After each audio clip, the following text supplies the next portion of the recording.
ہمارے علماء دین کا کام نہیں کر رہے، دین کا کام آرمی چیف، ججز اور پرائم منسٹر کر رہے ہیں۔ خلافت راشدہ میں جن جلیل القدر صحابہ کے پاس جو عہدے تھے، آج وہ تمام عہدے لبرل اور سیکولر لوگوں کے ہاتھ لگ چکے ہیں۔ علماء تو صرف مدارس میں بیٹھ کر مذہب کو ریپریزنٹ کر رہے ہیں، وہ تو عقیدے کو ڈسکس کر رہے ہیں۔ اگر کہیں پہ ظلم کو دیکھتے ہیں تو فتویٰ دے کر واپس اپنے مدرسے چلے جاتے ہیں کہ فلسطین میں ظلم ہو رہا ہے، اور اس فتوے کی امپلیمنٹیشن کی قوت ان کے پاس نہیں ہے۔ جب ریاست علماء کے ہاتھوں سے گرے گا، سمجھے کہ دین ان کے ہاتھوں سے گرے گا۔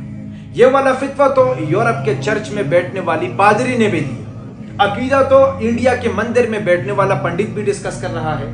تو ہماری مفتیوں اور وہاں کی چرچ میں پادری اور مندر کے پنڈت میں کیا فرق رہ گیا؟ وہ بھی عقیدہ ڈسکس کر رہے ہیں، ہمارے لوگ بھی عقیدہ ڈسکس کر رہے ہیں۔ مغربی قوتوں کے اس سے کوئی نہیں تکلیف اگر ہوگی تو ریاستی معاملات میں انٹرفیئرنس آف ریلیجن، یعنی کہ سیکولرزم کو توڑ کر عدالت میں فیصلے اللہ کے قانون پر، سیاست رسول اللہ کے طرز پر، اور اپنی فوجی اداروں کو عین اسلامی قوانین اور شرائط کے مطابق موبلائز کر کے مظلوموں کی مدد کرانا۔ ہمارے تقی عثمانی صاحب نے فتویٰ دیا، مگر آج اپنی افواج کو فلسطین کے مظلوموں کے لیے موبلائز نہ کر سکے، اور یورپ کے چرچ میں بیٹھنے والا پادری بھی اپنی آرمی کو مظلوموں کے لیے یہودیوں کے خلاف موبلائز نہ کر سکا۔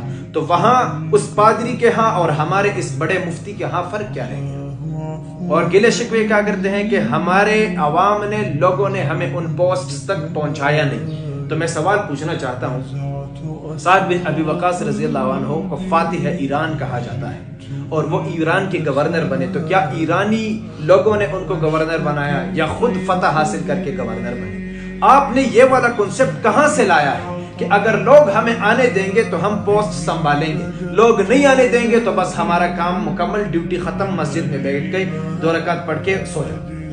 یہ دین، یہ والا کنسپٹ دیا تھا اللہ کے نبی نے کہ مظلوموں کے بارے میں فتویٰ دو کے بیٹھ جاؤ۔ ریاست کیا کر رہی ہے، افواج کیا کر رہی ہے، اور حکومت میں کیا ہو رہا ہے، چونکہ عوام ہمیں وہاں تک آنے نہیں دے رہے تو بس ہمیں بیٹھنا چاہیے۔ اس کی جسٹیفیکیشن کیا ہے؟ دلیل کیا ہے اس کی کہ اگر عوام آپ کو آنے نہیں دے رہے، یا آپ عوام کے انتخابات میں ناکام ہو گئے، so you have to shut your mouth and sit up؟ یہ والا کنسپٹ کہاں سے آیا؟ اصل اختلاف یہاں پر ہے۔ اب مجھے ہمت کر کے یہ باتیں کرنی پڑ رہی ہیں، اس کے بعد مجھ پہ جو تنقید ہونی ہے نا، آپ پھر دیکھ لیں کہ کون سے فتوے لگنے والے ہیں۔